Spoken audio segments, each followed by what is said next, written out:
The issues in Turkey continue to get worse. There's no way out of this at this point. As the central bank intervenes, it's only making matters worse, as it always does. Every currency must return to its intrinsic value. Some are doing so rapidly and others take much longer. Anyone holding on to real assets in Turkey right now is faring far better than those holding on to their depreciating currency.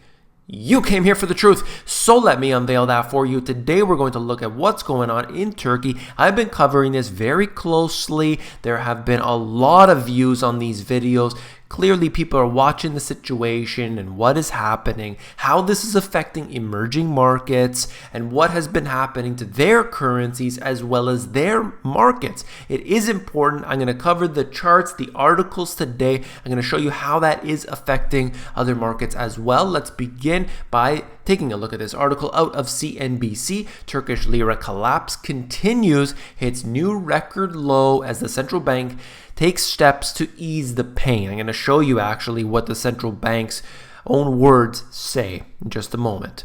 But I had predicted that it would go beyond 7 to the US dollar, and of course it did, not because I'm some sort of genius, but because they continue to devalue, and you can watch it get worse and worse and worse. It's not going to turn around. It's not going to get any better.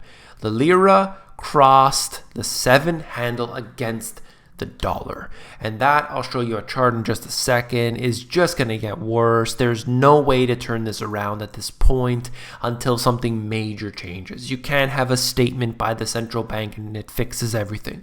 You can't have it intervene and it fixes everything. You can't have the head of state of that particular country come out and make a statement and suddenly things are fine. When things get bad, they get worse. Okay, so it is a snowball or domino effect.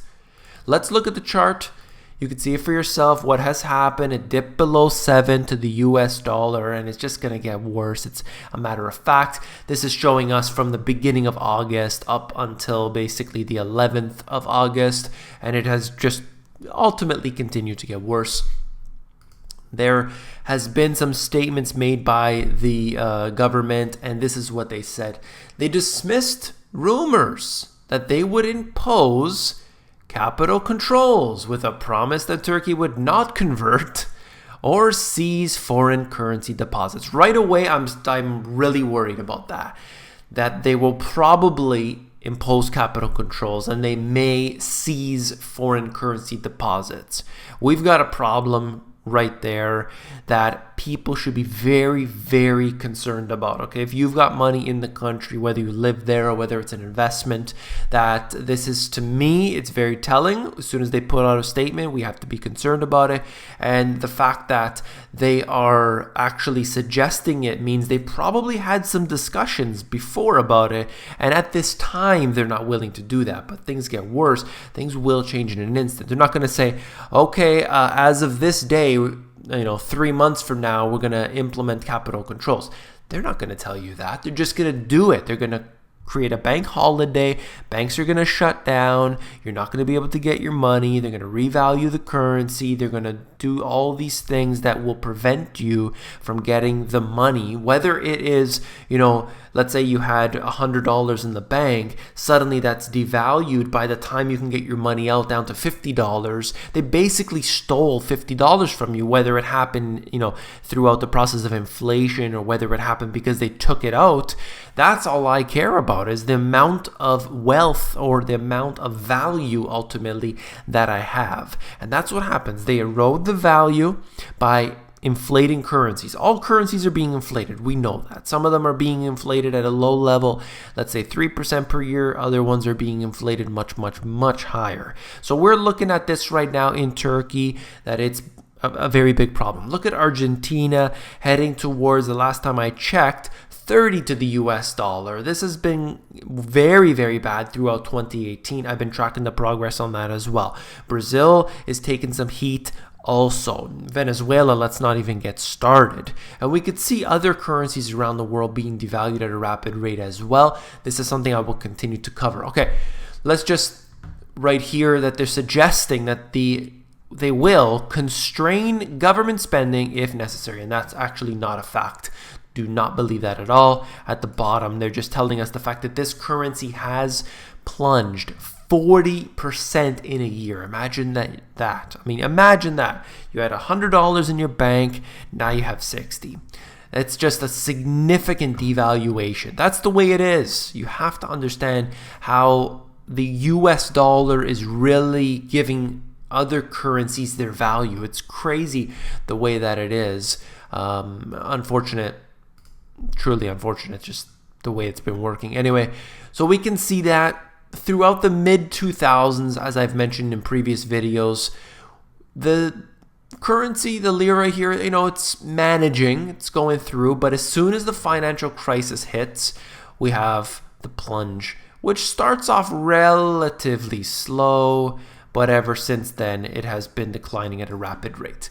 And no matter what they do, no matter what statements they put out, it's just going to make it worse. Ultimately, it's just really, really bad. I mean, even at this point here, where we had back in 2016, it was at 3 to the US dollar, and now today, I mean, it's more than twice as bad, 40% this year alone. All right, so the central bank made some statements. There's a lot in here if you're interested in reading it, but I just want to cover one that I found particularly funny.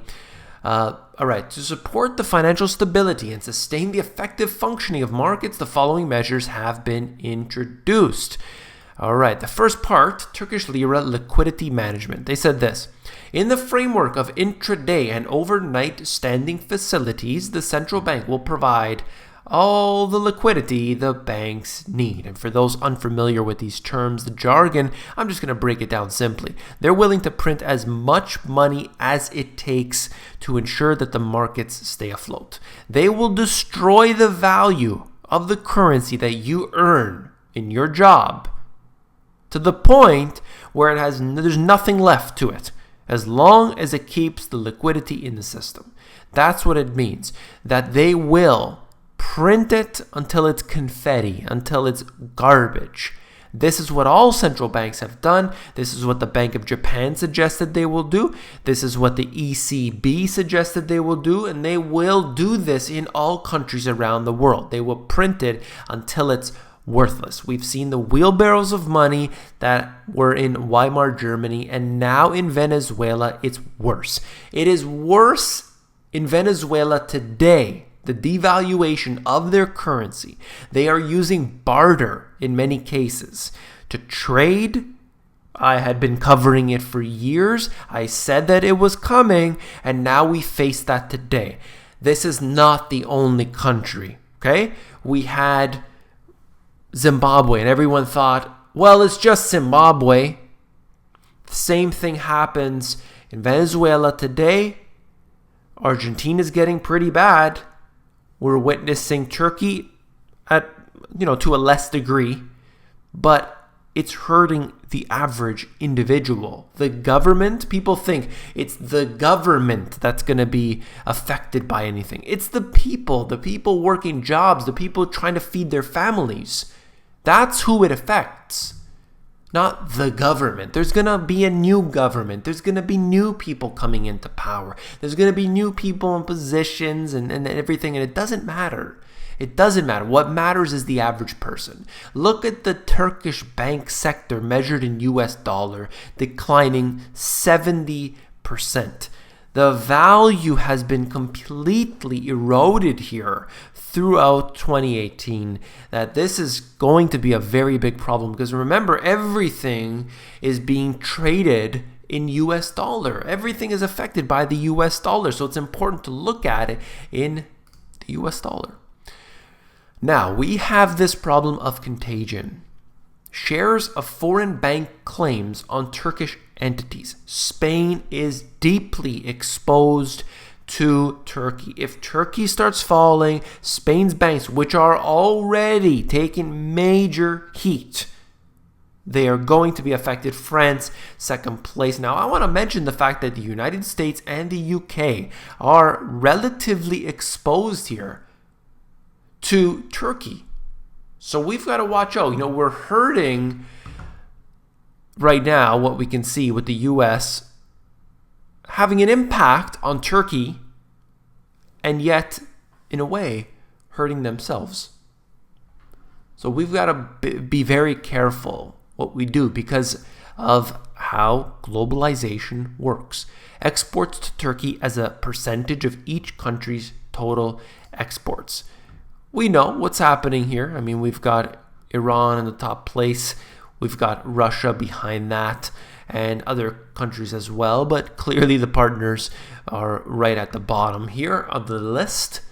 Very important to be watching that as well because they are directly affecting each other. Now, the credit default swaps are something that I'm always keeping an eye on. People are always worried about this. We can see the effects of the crisis, and that is directly corresponding to the credit default swaps. These here show us that there is weakness. Whenever we see this rising, particularly at this degree, we will notice that this is something that the market is predicting will get worse. As a result, these go higher, and these can be used, in fact, to take down countries in many cases. The banking system's very, very weak, and ultimately, we saw it in Greece, as they show you here. If they want, they could show you back a few years ago, and you could see some serious CDS charts that were just mind-blowing, but that ultimately was potentially one of the catalysts of their crisis. Now, if you found the video informative, please give me a thumbs up. All you gotta do is hit that one button. It helps me out very much. Send a comment to me down below. Just say hello. Just say the word Turkey. Just say anything you want that supports the channel. I do appreciate that as well. Now, if you want the financial education that was kept from you, it wasn't taught to you in schools on purpose, you can get that in these two books. These two books break it all down, but do so without all the financial jargon. They make it easy. You can check that out at the link in the description of this video, or if you're more interested in the audiobook version, you can get that at themoneygps.com.